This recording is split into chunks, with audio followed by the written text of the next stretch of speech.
Hi, everyone, and welcome to another episode of Combating Cancer. My name is Gwen Kelly, and I'm your host. If you're tuning in for the first time, a little bit about me is that I was diagnosed with stage 3 astrocytoma brain cancer at 19 years old. I created this platform to build a safe space for anyone navigating cancer, whether you're in treatment, in remission, caregiving, or grieving the loss of someone you love. My hope is that you can come here, hear stories, share experiences, and know that you are never alone. Cancer is a terrible disease, and no one should have to fight it by themselves. Today, I'm so excited to welcome a very special guest, the artist behind the Combating Cancer logo, and someone who radiates kindness in everything she does, Jewels Yocum. Hi, Jewels.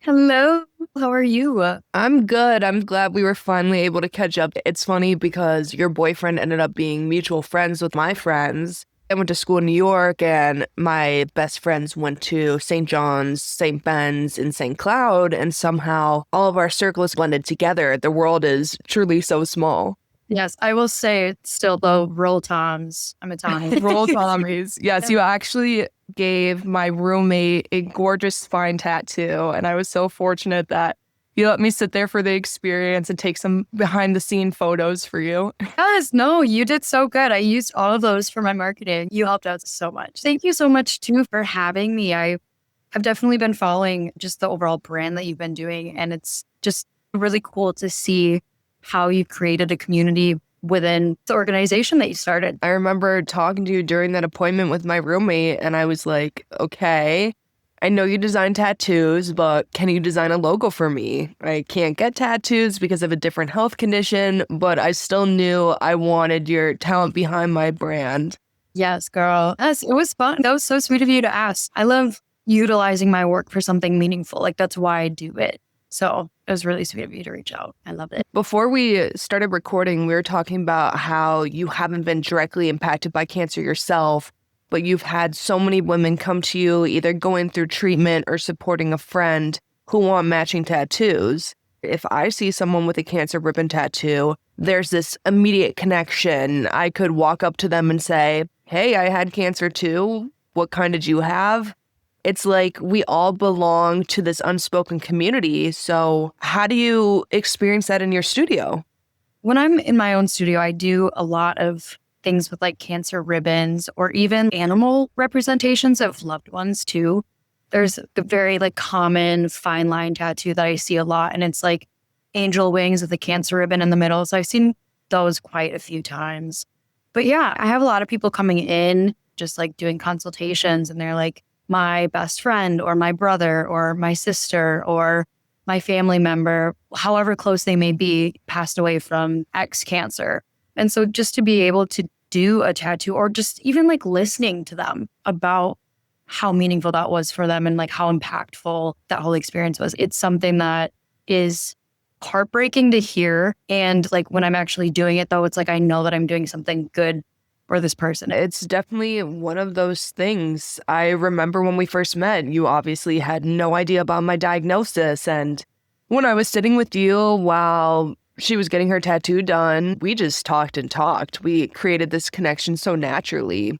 And I'm sure you experienced that with all your other clients. When you're tattooing someone for hours, they stop feeling like clients and become friends. It's not just a job for you. It's a connection building experience. Oh, 100%. No, I feel like I establish a personal bond with my clients in some way. Tattooing is a very intimate thing. I don't think a whole lot of people realize, but my hands are on somebody for hours at a time and they're going through pain. And oftentimes it is such an emotional process. I have more clients like crying from the emotional impact of whatever is being tattooed as opposed to the pain. I think I've had one client cry from the pain, but I've had a lot cry from the emotional impact. And a lot of it is cancer related. I remember when I was younger, long before I was ever diagnosed, seeing this viral photo on Instagram and Facebook of a dad who got a tattoo of the exact same scar his son had on his head. The little boy had gone through brain surgery and he was so embarrassed because his hair wouldn't grow back over the scar. He felt different, he felt alone, and instead of letting him carry that by himself, The dad had that same scar inked onto his own head. It was his way of saying, you're not alone, I'm with you, I have the same mark as you do. And that has always stuck with me, especially now, having gone through brain surgery myself. Seeing that photo made me realize how powerful it is when someone mirrors your pain instead of trying to hide it. And that's what tattoos can do. They make people feel seen, understood, and less ashamed of the things they've survived. And I think it's so amazing that you get to create that kind of healing and connection for other people.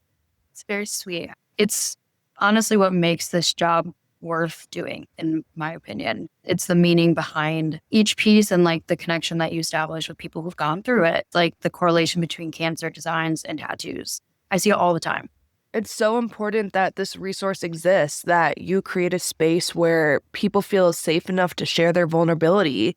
Tattooing is different from most art. Your hands are literally on someone while they tell you their story, and the work becomes a permanent part of their body and their healing. That responsibility requires extreme care and sensitivity. Too often, people dismiss tattoos as just ink, but there's so much meaning packed into each piece. For sure. And I'll say too, like one of my bigger experiences working with cancer designs, I had a book club of 7 women come in and they all wanted matching elephant tattoos. And it was such a cute concept. And they all ended up wanting to add a little like heart that one of the women drew.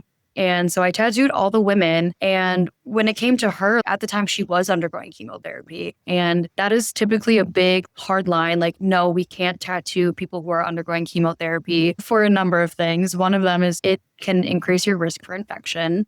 Your immune system can definitely be affected by that.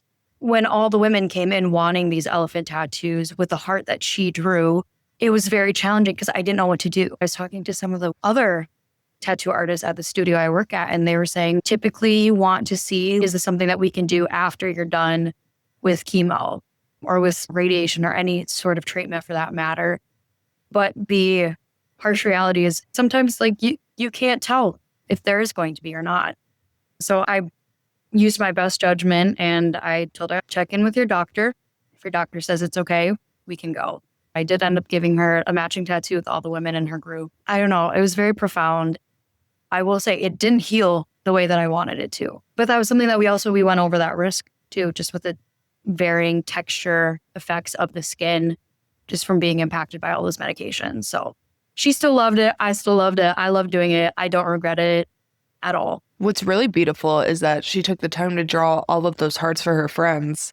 That alone says so much. Women's friendships are powerful, and when you're going through treatment, your family and your friends become your entire foundation. They're the ones who see you at your absolute lowest, your sickest, your most vulnerable.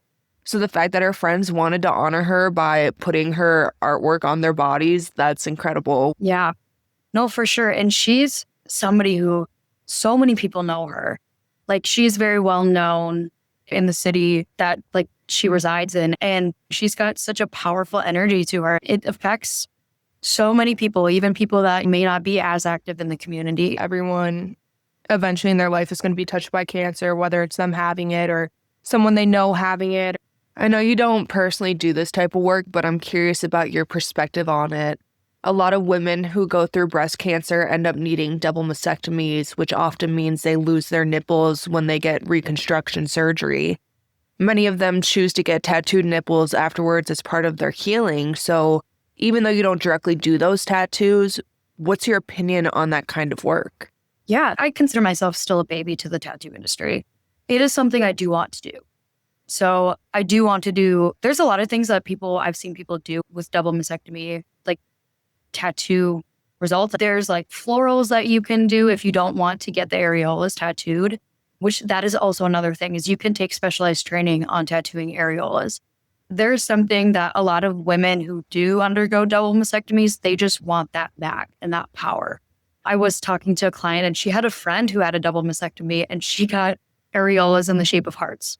So that's something that we can do as well. Like, it's a way to give you your power back in a way. I am in full support of it. I think it is one of the most powerful tattoos. It's a very empowering tattoo. Breast cancer, actually, my grandmother has had it. Her grandmother passed away from it So all the women in my family, we have to get mammograms. So it is something that like a lot of my family members have experienced. And there is such an extra hit to your femininity, it feels like, just from what I've heard them talking about. So getting those tattoos, it's reclaiming your power in a way. I was tattooing a client and her mother came with, and her mother was like, do you do any areola? I was like, I don't yet. I would love to. That's something that is definitely on my list of things to learn. I do florals, and florals, you can do so many different things with them. You can cover the entire breast. The possibilities are endless. So it's whatever you want to reclaim that back to you or to represent your growth through it all, we can do. I really love that you pointed out how much of this is about reclaiming your power. Cancer takes so much away from you, your energy, your confidence, and especially your relationship with your physical appearance. And being able to say, yes, this happened to me, but I refuse to let these scars or the parts of my body I've lost define me is incredibly strong. So the idea that you can reclaim that space through tattooing, whether it's realistic nipples, florals, hearts, sunflowers, whatever makes you feel beautiful and whole again, that's powerful. It's taking ownership back. It's saying, I'm still me. My body still belongs to me.